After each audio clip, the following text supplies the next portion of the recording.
Good morning, good afternoon, good evening, everybody. Welcome to the Vegan World 2026 Moonshot podcast. And today we are going to be talking to Peter Goldstein, who started WeDidIt.Health. So, Peter, welcome to the show. Thank you, Dr. Ross. Such an honor to be here with you and with everybody on the show. Uh, it is a pleasure to have you on. I see our role at Vegan World 2026 as helping each one of us to be successful at what we do. And if I can help you to be successful at what you do, I accomplish my mission as well. Absolutely. We are essentially on the same mission, and that's to have a healthy world. And that means the planet, the climate, that means animal justice, and certainly human health. Right. And what we have been saying at COP26, we introduced the idea of the cow in the room and how it's everyone is ignoring the cow in the room, no matter what field we are in, you know. And I like that. The cow in the room. yeah, the elephant is going extinct, so we need another animal that we have around. Yes, we're not going to let the elephant go extinct, are we? Absolutely, yes. Yeah, she's too important to let go of. Um, Absolutely.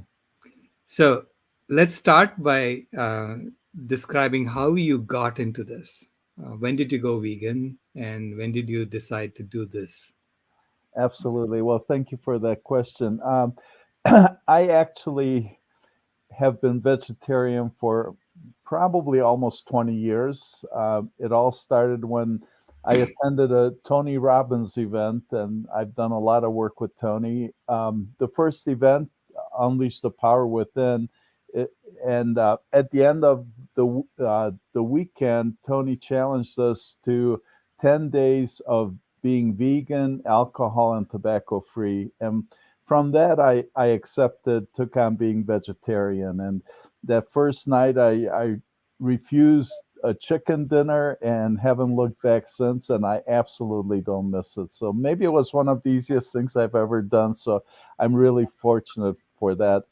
Um, but actually, being vegan, I only started being vegan maybe about 5 years ago when I noticed my mentor and dear friend, Dr. Feinsinger, who was still practicing family medicine, he teamed up with a chef and he started prescribing a plant-based, whole food plant-based diet to his patients, and had a chef prepare meals for a week, so for a month. So on a weekly basis, his patients could have lunches and dinners for a total of 28 days, 1 week at a time. And I noticed how absolutely everybody got better, and I thought that was amazing. So I not only embraced doing that for myself, but also as my work to because it's just amazing how terrible human health is and how progressively overall we keep getting worse and worse year after year. So uh, that's where my work started. I thought what he was doing was brilliant. I was hoping to get other doctors to prescribe a similar situation. So I started looking for chefs to prepare meals and doctors who were willing to prescribe it. But of course, this is maybe 5 years ago or more, and it was just ahead of its time. Doctors weren't ready to do it. So ever since then, I've been looking for other ways to contribute to human health and the health of the planet and animal justice, and done several different things. I worked with 50 different doctors and promoted their information. We did a couple programs. First, we did Just One Thing for Health, which was a series of 30 emails. We interviewed 30 different doctors and asked them the question, so if there's one thing you'd like to see your patients change, one new habit, what would that be? So 30 different doctors, 30 different topics, everything from drinking water to eating another salad to the importance of fiber, sleep, stress management, and so on. And that was a wonderful series, and a lot of people benefited from it. And I've been looking for other ways to contribute. And in that process, I noticed how difficult it was to communicate with friends and loved ones about changing their diet, changing their health, changing their lifestyle. And as you know, most people, I guess almost 100%, 95% of us could use better health. And so many people are so terribly unhealthy. And I started feeling this frustration that I couldn't communicate with my friends and loved ones about having them take a look at a shift in their lifestyle. So I've been looking to figure out how can we communicate, how can we inspire somebody to open their minds to look at this amazing, powerful solution. I mean, the whole food plant-based lifestyle, we have probably over 100,000 studies that show the importance of nutrition, the importance of plant-based nutrition, whole food nutrition. And so then I had the idea, well, maybe if I can show people that the evidence, because the whole food plant-based lifestyle is evidence-based, and all the doctors participating, they're so involved with it because it is fact, it is evidence-based. Everything has very deep scientific medical research behind it. But then I noticed that maybe the one piece of evidence that's missing here is the evidence of how many people are actually benefiting from the whole food plant-based lifestyle. So I had the idea of, well, let's create a scoreboard. Let's ask people who are healthier to chime in to answer one simple question, and so we can show the world that there are actually millions of people benefiting. So we launched the Million Healthy Lives Scoreboard, where we have a very simple one question survey. So if you're plant-based, if you're benefiting from with better health from being plant-based, please join us at WeDidIt.Health and answer the one question survey so we can show our friends, our loved ones, the whole world that in fact there are millions of people benefiting by changing their lifestyle and with better health. And just how, I mean, how awesome will it be to have the scoreboard that's showing that 583,000 people have reversed type 2 diabetes by changing their diet, or 350,000 people bypass surgery because of their change in diet. So our dream is to get the scoreboard up. We need everybody who is plant-based to chime in and get those numbers up. We just launched the project, so our numbers are approaching about 700 at this point, and the numbers are amazing. How people are benefiting, how many people have gotten relief with gut issues or anxiety or cholesterol and triglycerides. Even people who are healthier around cancer, who've used their diet to help recover from cancer. So that's kind of my story. I guess you've asked me how I got started, but I'm so passionate about it. It's to me, it's mind-boggling that to see that people aren't changing their lifestyle. So myself and my journey, I've lost 50 pounds. My triglycerides, my cholesterol was off the charts, and my now they're pretty much normal, and I did it all without medications. And I'd love to see everybody else be happy and thriving. And of course, the amazing thing of it all is that the same lifestyle that helps human health then also serves the climate healing, also serves animal justice, and it's all one simple diet for everybody, for the planet, for everything. So I'm sorry, I probably went on a little too long there, but No, no, no, no. That's thank you, perfect. thank you so much. I get so excited and so passionate about this. It's such a wonderful journey, and I love how I get to meet wonderful people like yourself, Dr. Rao, and together we're making a difference. And I'm just so honored to be able to do this. Awesome. Thank you. Yeah. So in a way, you are collecting statistics on the benefits of a whole food plant-based diet, right? Exactly. Yeah. Um, Exactly. And we're displaying it on a scoreboard. So we're building the scoreboard on our website. We have a ticker, mhm. pretty much like the one at the bottom of our screen here. Right. And the ticker simply shows how many people have answered the different uh, parts of the question. So it's a one question survey. It's multiple choice. Check all that apply. So be it heart disease or cancer or anxiety, just all 12 or 14 different options, and then the ticker displays that on the bottom of the screen. Also, we have a page that's the scoreboard itself. Now, the scoreboard itself, you can see, not only represents human health, but it actually represents how many animal lives we saved. I mean, it's amazing that the average person, and I guess our audience is vegan, so maybe I'm talking about things that everybody already knows, but and we're hoping that the general population will look at this, and I think they'll be amazed to see that the average person takes one animal life a day. So, Right. and that's on our scoreboard, and the scoreboard shows the extensive damage we're doing to the environment, to land, the water we use. So all of that information's on the scoreboard. Yeah. Yeah.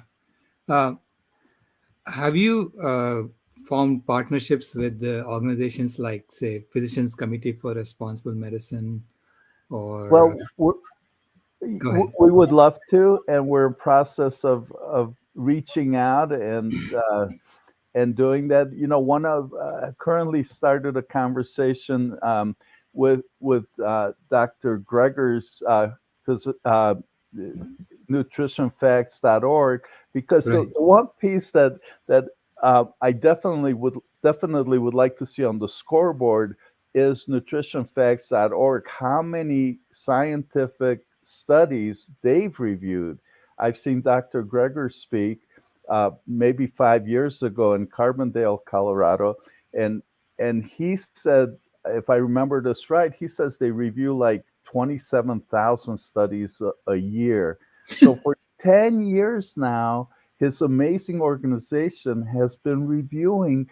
Their mission is to to review every nutritional study in the English language, so we don't have to. Right.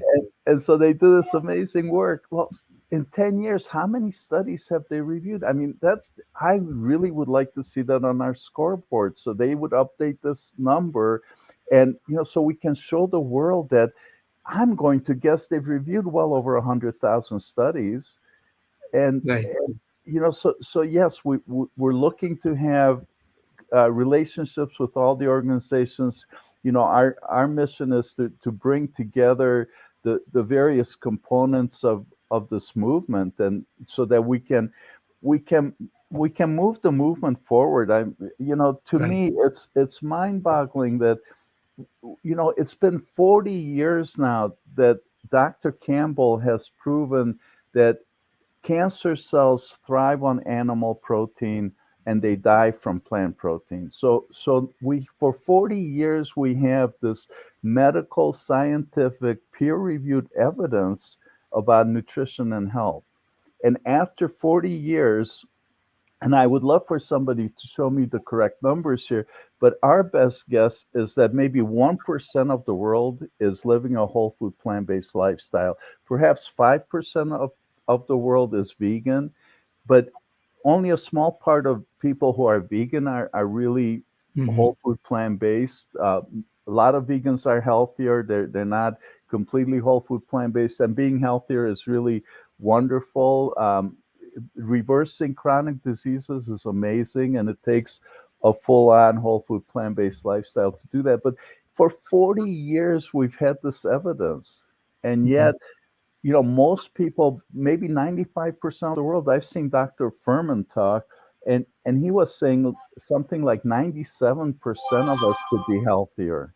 So, yet 1% of the world really understands and embraces this. So let's find a way to get this information to everybody, and hopefully the scoreboard will help get people's attention, because when we can show somebody that they're just a diet, a lifestyle change away from being healthy, from reversing type 2 diabetes, from bypassing bypass surgery, from preventing and recovering from cancer. It's, to me, it's a no-brainer. The world needs to know this. Yeah, absolutely. Miles just said that he's going to go see his doctor Uh-huh. because he needs to discuss that his blood pressure is too low after he went whole food, I mean, vegan actually, now that he's plant based. He's So, plant-based and his blood pressure is too low. yeah, because he's taking blood pressure medication, because he had high blood Oh, pressure. Okay. well, and that's one of the really important things. When somebody changes their lifestyle, they do need to see a doctor, and hopefully your doctor is plant-based so he can really understand what's going on. But absolutely, I see this all the time. People need to adjust their medications Right, uh, right away. I mean, it's so amazing. I mean, somebody with type 2 diabetes, they start seeing the effects of the lifestyle within days. So right. to be monitored by a doctor, and hopefully by a doctor who understands whole foods, plant-based lifestyle, it's really important to see the doctor, as and be monitored by the doctor as somebody who's on a lot of meds. Really, yes, that's a Yeah. wise thing to do. Absolutely. So one of the things I wanted to explore with you, Peter, is what you are offering is an information. Um, so you're sort of uh, collecting the information and showing it to people as how good this lifestyle is, right? But do you Absolutely. think that it is the information deficit that's preventing people from making the change, or are they being psychologically manipulated to go the other way? Wow. Yeah, that a couple questions in that. And yes, there's a lot of psychology, and our mission is to find ways to inspire people to try and to shift lifestyle. That is really our fundamental mission. So what we're doing is we are bringing psychology and some other disciplines to the table, because um, again, what we want to do is we have uh, we have labeled consumers who have benefited. I labeled ourselves as grassroots ambassadors. So we're Mm, ambassadors for the movement, and we're grassroots, as opposed to, all the amazing doctors and organizations, like you've mentioned PCRM before. They're taking on uh, they're taking on the government, the institutions, all the high level places to make a difference. And I believe what we need to do, what our mission is to come from the grassroots level. So we're working with the consumers so that we can have ways to engage our friends and loved ones, and help them open their mind and engage them. I keep saying what our mission is to ignite curiosity, hope, and curiosity, to inspire hope and curiosity in our friends and loved ones. So mm. to do that, as you've so well stated, it has to do with more than food. So, is there an information deficit? There, I'm sure there is. Hmm. um, and but that's all there's been at this point. So I believe that so far the approach for everybody in the movement has been, let's provide more information, let's provide more information. But really, our radically new and different approach is to bring other disciplines to the table. Let's see what the psychology, what the motivation, what the personal growth, what are the leadership skills, what kind of leadership skills can we bring to the grassroots ambassadors, so we can have successful conversations with our friends and loved ones. Hmm. So, and that's what we're doing. We have a thank you gift for anybody who answers the survey. We have an ebook, 7 Best Practices for Inspiring Our Friends and Loved Ones to hope and curiosity, Hmm. and that is the area that we're working to bring on more information. And so when we do a summit, and hopefully we'll do one by next spring, our summit will be all about best practices to help inspire our friends and loved ones. So we'll bring people other than the doctors, the nutritionists to the table, people who understand the leadership, the psychology, the motivation, the belief systems, and maybe even sales. How do we present it? Because I think at this point, uh, the approach that all of us have been taking has pushed everybody away. So obviously we're not listening enough. We're too aggressive. I'm not sure, presenting too much information. So I don't know what the answers are, but that's really our mission. Our mission here is to figure out how we can change that process, how we can be inspiring rather than pushing people away. Right. And right, and I'm sure most people have experienced this too, is that when we try to tell people about this, be it about climate, be it about animal justice, be it about diet, most people really don't want to hear us. So really, if we were to rate ourselves for how effective we are, I think we would get a negative score, Yeah. right? Because instead of neutral, so if we had said nothing, that would be a zero. If we had success and got them curious, then we'd have a positive score. But we push them away, so we have a negative score. So for me, that's really exciting because we have a really great opportunity to improve. And Right. so we can improve. We just need to bring the right people to the table. We need to find those best practices. How do we listen better? So maybe Right. instead of just preaching that, there's a solution, you have diabetes, Uncle Joe, do this, do that, here's the information. Maybe it's just, listening. So maybe there's an opportunity where Uncle Joe says, well, I just come from the doctor, and he says that maybe maybe sometime in my near future is kidney dialysis, and so that may be the opportunity to say, well, Uncle Joe, we have the scoreboard. There's 280,000 people who've been in your situation. Can I show you some information about this? So look for those opportunities. Listen, be supportive. I mean, there has to be better ways we can do this. Right. Right. Right. Right. Yeah. In fact, I was visiting a friend of ours in upstate New York, and discovered that he has been having diabetes for 3 decades or something like that. And I said, "Do you know about Neil Barnard's book?" And so I got him curious. He started looking into it. And then he started reading it up. And then he said, "My God, he's saying the exact opposite of what my endocrinologist has been telling me." You know, my endocrinologist has been saying, "Don't eat carbs, don't eat this and that." You know, so so then he started, basically shifting his diet. And he called me yesterday, day before yesterday actually, and he called me and he said, "I want to give you some news. My A1C has gone down by 1 point in six Beautiful. weeks. 1.3 points in 6 weeks." And he said, "And I know that it's an average over 3 months, so which means it's probably gone down by 2 points." Yes. So Beautiful. yeah, it is those kinds of stories that help us, that motivate us into continuing our work. And so when are you planning to have your summit? Because I would love to be part of that. And we would love to have you be part of it. And somehow, we've been so busy with so many other things, we haven't had a chance to work on it. But somehow I keep hoping that maybe by February we can have a summit ready to go on this. Hmm. And you will absolutely be on our list. We'd be honored to have you on it. And I want to congratulate you, commend you, honor you for what you did with your friend. And and that's exactly what we're looking for. And so for us, we will always celebrate your friend who may have lost a lot of weight, who has had success with type 2 diabetes, and that's a beautiful success story.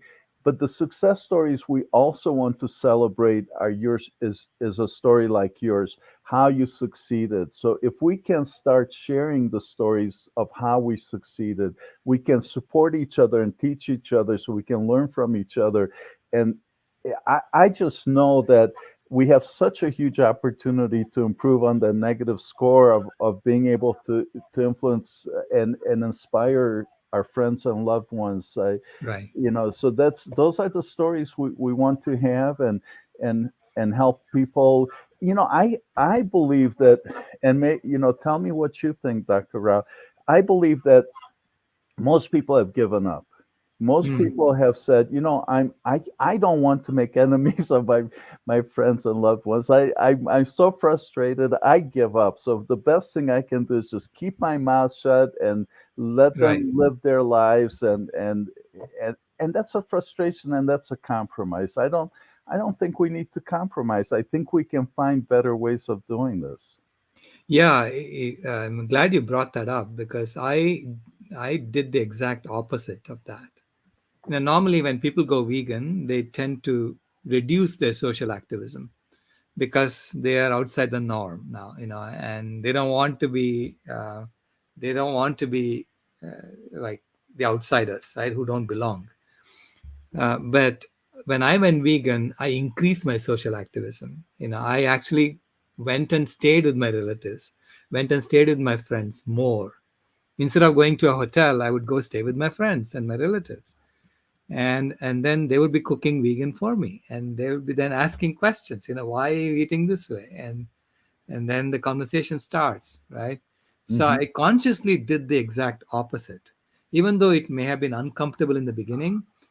Towards the end, they all assumed, here's this crazy guy, he's going to come. But we love him anyway, and he loves all of us. So because I wanted to make sure that everybody understood that I love them, I want them to improve. I mean, I'm sincere about it. So once that sincerity gets through, then they open up, and they listen. Beautiful. So I have had so many successes of people going vegan after talking to me, Beautiful. because of that, because I increased my social, I mean, I minimized my social distancing, so to speak, the opposite of what we do now. Yes, beautiful. That's Yeah. that's beautiful. Yes. Well, I and look and, and I forward to think, hearing more of your stories. That's wonderful. So your family who you'd stay with, they were mm, not vegan, and right, you would stay with them, and out of respect and love for you, they would come to cooking uh, vegan for you. Now, right, would you have conversations about health, about animal justice, about right. climate, all those conversations as you found them to be receptive and willing to listen? Absolutely. So it was constant. It would always happen because they were cooking for me, and Uh-huh. so then they would ask, so yeah, why don't you eat dairy? What's Hmm. wrong with dairy? And then the conversation starts because most of my family are vegetarian, Yes. and uh, so they always thought that dairy is not that harmful. I Yes. mean, in fact, it's actually you're helping the cow, right? So they've been taught this idea that you're helping the cow. Yes. And I would explain to them, I thought like that too. That's exactly how I was raised too. And then I discovered why I was actually the worst of the lot. Hmm. And then I went, I had this sense of shame and I gave up right away. So I explained to them my journey, and that helps people understand, and brings them, actually, when you tell your story, it is their defenses go down Hmm. because they cannot judge you on your story because it's your story. Yeah. Yeah. Yeah. So let me explore this for a second. So Mm, you have being a doctor and being a leader as you are, you start out with a certain level of credibility. So your family was open to you, uh, and do you think that maybe your level of credibility is relevant here?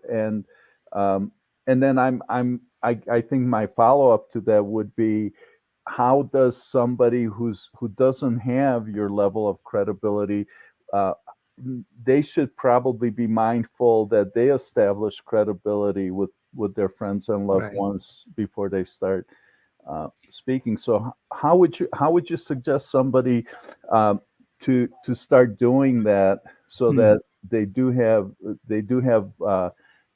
well, credibility. Right. Right. The people would want to listen to them. Well, first of all, I'm not a medical doctor. I am Right. an engineer. Okay. So, Yes.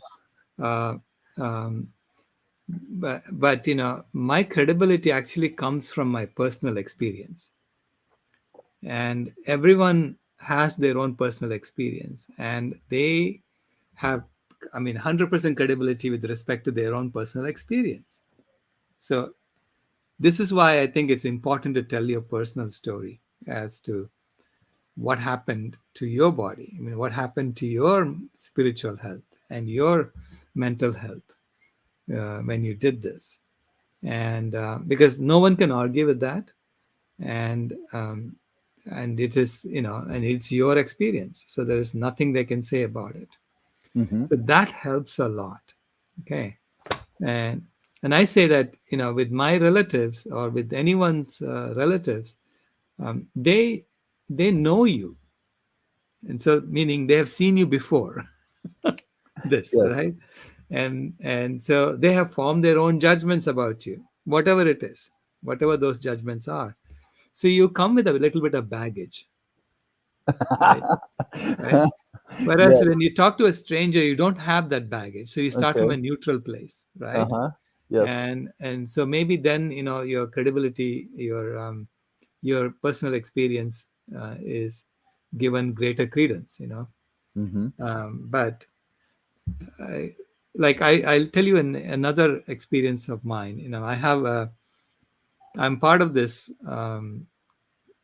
alumni group of my classmates from college, and there are 200 of us who went through college together for 5 years. So we are a very close knit group, and they always thought I was this crazy guy who's now gone off and gone vegan, and who now is posting all these things about veganism and so on.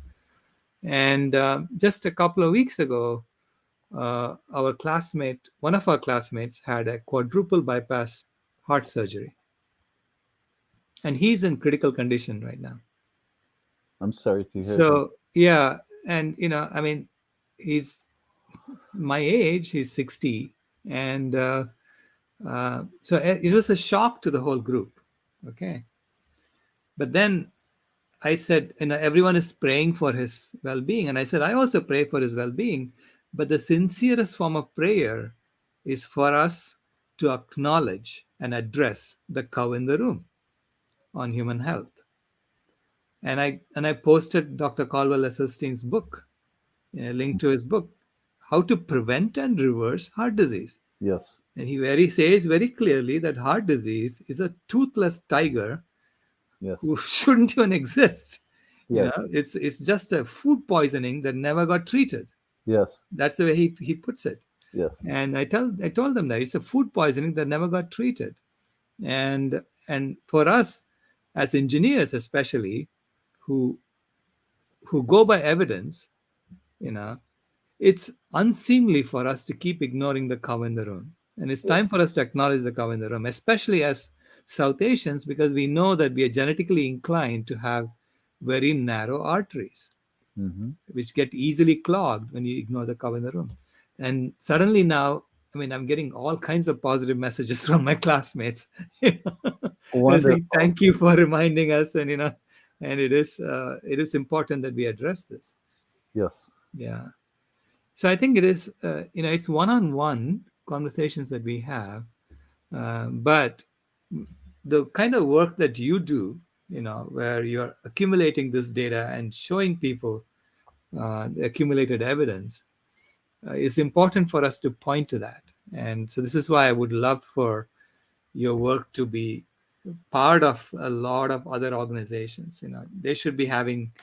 Is there a way for us to put WeDidIt.Health um, badges on different websites so that people can click on it and go and take the survey?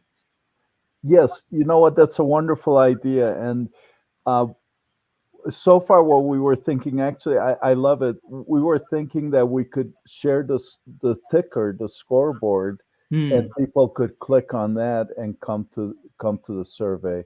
But that may be too much. But a badge to also do a badge is a wonderful idea. Thank you for that. We Yeah. need to do that. Um, Yeah. Let us know when you have a badge because I'll be happy to post it on climatehealers.org. Beautiful. Yeah. Yeah. Yes, and we can talk about the ticker, the scoreboard, if you'd Yeah. like to share that on your page too. Certainly, we have two things: the ticker and the page that has the scoreboard. So a link to the page, which isn't live. It gets updated when you click on it, but it doesn't keep updating as you're on that page. But the ticker is live, so anytime somebody else clicks it and adds their answers to the survey, the numbers immediately increase. But Wonderful. yeah, we'd love to share that, and I'll talk with my team about a badge to do that. Thank you. Wonderful. Because the badges for that should be on PCRM's website, on Jane Unchained's website. I mean, we could put it on lots of different websites so people can go and because it's common. We have to collect our data. Yeah. Thank Yeah. you so much for that. I am so honored. That's exactly what my hope is, that I can contribute with something that will be well received, that will make a difference, and to collaborate. I love collaborating. I love connecting with people who are on similar missions, people who are wanting to make this a better world. So thank you so much, and would love to have your support and your introductions to the influencers that you have been working with. So thank you for that. Sure thing. Yeah. Yeah. I mean, another avenue would be religious organizations. I mean, churches. They should all be posting your and getting on board. Yes, Uh, yeah. The, yes, absolutely. Thank you. Yes, that is what we're working on, and you know, we maybe this is an opportunity to say it. We are bootstrapping. We are, financially,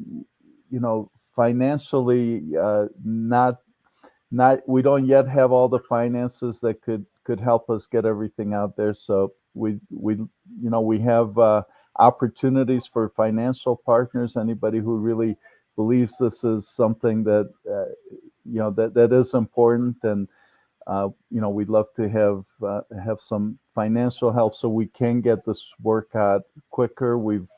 We've done amazing things with the limited resources we've had. I have an amazing team. I love the team that we have, uh, and everybody's working hard. Everybody's so passionate about this work. And so, yeah, thank you, and thanks to everybody on the team, Trevor and Des and Erica and Carlisle doing the tech development. Everybody's done an amazing job, and we've pioneered so many things. This is leading edge, trying to bring something brand new to the world, and everybody's done an amazing job with it. hmm. So let's ask how much. I mean, how are you funding this, and how can we help you with that? Well, we're for me, this is what following the model of a B corporation. So we're Hmm. not a nonprofit.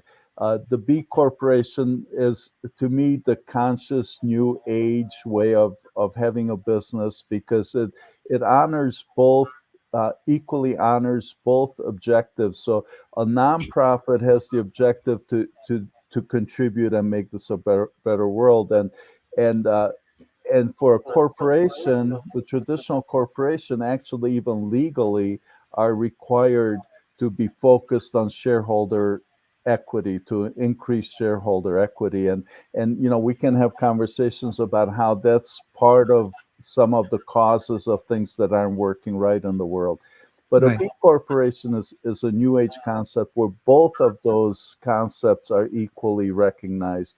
So on one hand, it's important to make a contribution, and we're driven with that, and we're wanting to do that. But then on the other hand, it's also important to reward the people making it possible. So to reward shareholders, the way this our business is set up is we have a handful of people who are making contributions who are also then shareholders, uh, and so right. So I'd love to talk with people who would like to make an investment, or we're also set up with a B corporation. You can be set up to have a financial partner, and I forget right now what the correct term for it is. There's a very specific term for it. So somebody can actually make a tax deductible contribution, and we have the vehicle set up for that. So tax deductible contribution, and that contribution then finds its way to one of our specific projects and initiatives, and that's all set up legally and with accounting and everything else. Mm. But yeah, I'd love to speak with anybody who would be interested in either a donation or an investment.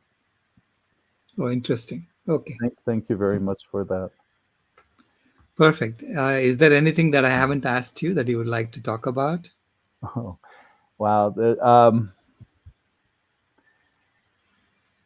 It's I don't know. I think and I've talked a lot, especially at first. I just went right to it and told the whole story. But I'm just really honored and just overwhelmed. Actually, right now I'm feeling overwhelmed with the appreciation, with this beautiful connection. And I know that you have a lot of followers. I hope a lot of people are listening to this, and the numbers will go up on the scoreboard. That's our primary mission, I think. So our whole strategy is it's led with the scoreboard. I believe that with the scoreboard we'll get the momentum for everything else we're doing. And our mission is to empower the grassroots ambassadors to be able to inspire hope and curiosity in friends and loved ones. So let's get the scoreboard up. Let's get, and we're calling the project, we're actually calling it the Million Healthy Lives Scoreboard. So our goal is to get the number over 1 million, because I know that once we get it to 1 million, people will notice it, and then we'll be able to have all the grassroots ambassadors, everybody who's part of the million and more, to let's have the conversations. Let's find the ways that we can help our friends and loved ones. And from that perspective, we'll replace our frustration with the satisfaction of being able to help people we really want to help. And it's just amazing that all this information is there. There's so much information. There are so many amazing doctors and people who care and can support. And there's all the coaches and gyms and yoga studios and chefs, and there's so many people who are ready and wanting to help our friends and loved ones get healthy. And so that's the mission. Let's find ways that we don't get pushed away. We don't have the frustration of being barred from talking about what we're really passionate about, from being able to imagine replacing the conversation of where we try to tell our friends and loved ones, and they look at us like, well, there he goes again. He's talking about some wacko doctor in a cave somewhere in the Pacific Ocean, to where we can have the conversations where we're sitting at the Thanksgiving table and having a healthy Thanksgiving. Imagine this. I mean, how beautiful, Thanksgiving coming up. Imagine sitting at the Thanksgiving table with our friends and loved ones and eating healthy food and celebrating all the people at the table having gotten healthier, having been on the path that most people are. There's studies that show that actually, specifically with the army, they do autopsies on the soldiers who die in the line of duty. They do autopsies, and there's studies that show that these 20-year-old young people, they are already starting to show in their arteries, they're starting to show the beginnings of cardiovascular disease. So it's everybody's affected. At 20 years old, everybody's, oh my God. I was recently talking with a pediatrician who's telling me that we now have 12-year-old girls being diagnosed with breast cancer from the food that we're consuming. So imagine a Thanksgiving dinner. Imagine this sitting there at the table and everybody telling their stories of how they've lost weight, how they've reversed their blood work, how their triglycerides, cholesterols have gotten better, how they have more energy, how they sleep better.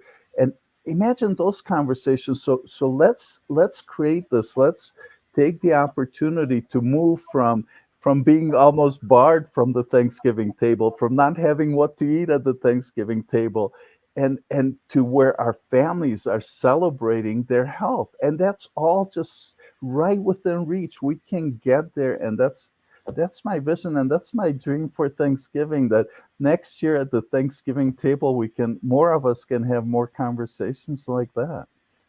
That's such a beautiful thought, Peter. Thank you Thank so you. much. Yeah, Thank yeah. you. When we are Thank truly you. giving thanks for our health, because we have, Thanksgiving. yeah, we have the opportunity to do that. Yeah. And the huge side effects to this lifestyle and human health, the side effects is a healthier climate, healthier planet, animal justice. I mean, imagine that being the side effects of our actions. I mean, can't Right. get much better than that, can it? Yeah, absolutely. Absolutely. Yes.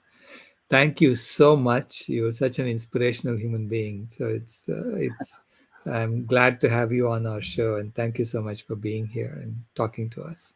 I'm so honored. Thank you so very much. Thank you. Happy Thanksgiving, everybody, and looking forward to those Thanksgiving dinners that are coming. Sounds good to me. All right.